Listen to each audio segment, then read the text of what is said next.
Morning చేసి నేనే వెళ్ళాను. బంధువులను పిలిపించారు కదా కొలీగ్స్. మాకు డౌట్ ఉంది సార్. చెప్పండి. ఇది యాక్సిడెంట్ అని అయితే మేము అనుకోవట్లేదు. మరి ఈ విషయంలో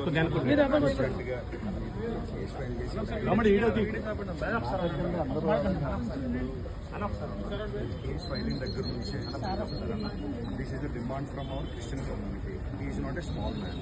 అతను సామాన్యుడు అయితే కాదు. ఎవరికో అడ్మైర్ చేసే వ్యక్తి అయితే మా పక్కన ఉన్న వాయిస్ మాకు చాలా బాగా మేము రిక్వెస్ట్ చేస్తామంటే ట్రాన్స్పరెంట్గా మీరు కేసు వాట్ ఈజ్ వాట్ అనేది మాకు తెలియజేస్తాం. ఆ తర్వాత మేము ఏం చేయాలనేది మా యాక్షన్. అంటే ఆఫ్టర్నూన్ లోపే ప్రజెంట్ ఉన్నటువంటి సీసీ ఫుటేజ్ కలెక్టర్ ఆ సీసీ ఫుటేజ్ ఒక 20 అవర్స్ సమాధానం చెప్పి ఇన్వెస్టిగేషన్. అంతే సార్ అదొకటే. కుర్రోళ్ళు చాలా అగ్రెసివ్గా ఉన్నారు. వారిని కంట్రోల్ చేయడం కష్టమైంది. ఆయనకి ఇలా అవడం మా అందరికీ బాధ. ప్రతి ఒక్కరు డౌట్ ఉంది. చూసిన వాళ్ళు ఎవరు యాక్సిడెంట్ అనుకోవట్లేదు. ఎందుకంటే the place the fight on ఆ టైంలో మీరు వారితో ఎవరు కూడా ప్రయాణం చేయలేదు. ఉన్నారా? లేరు. అందువలన అనుమాన మృతిగా మనమందరం అంగీకరిస్తున్నామా లేదా? అనుమాన మృతి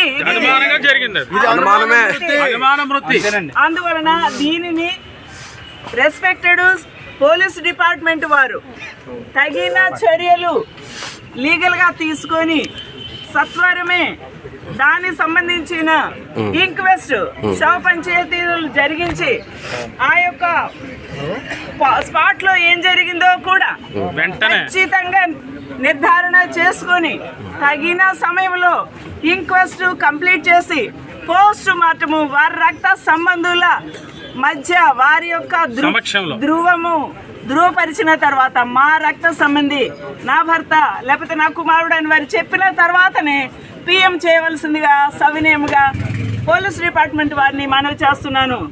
అప్పటి వరకు మీరందరూ ఒకటే మనసుతో ఒకటే వాయిస్తో మీరు ఏదైనా అప్పీల్ చేయాలంటే అధికారులకు అప్పీల్ చేయండి. రోడ్డు మీద మీరు నిలబడి ఇలాగా మీ సాలిడారిటీ చూపించాలంటే వారికి సాలిడారిటీ చూపించండి. ఇది నా అప్పీల్. Okay, just తెలియచేసుకోండి. తప్పేం లేదు. చెప్పండి.